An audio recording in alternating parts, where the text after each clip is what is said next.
Pag nawala, dun mo lang mamimiss.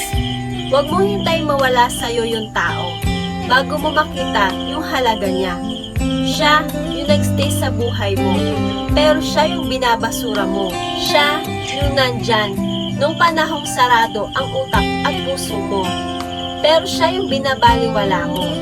Siya yung hindi ka sinukuan kahit kasuko-suko ka na, at kahit ang hirap ng intindihin ng ugali mo, siya yung inuuna ka kahit binabaliwala mo, at siya yung pinili ka kahit hindi ka nakagusto-gusto. Pero ito ang tatandaan mo, ha? Pag yung taong yan may nagbigay ng atensyon na gaya ng ginagawa niya at patuloy mo siyang binabaliwala, maniwala ka sa akin, isa lang ang sasabihin at sasabihin ko, mali ako ng sinayang na tao.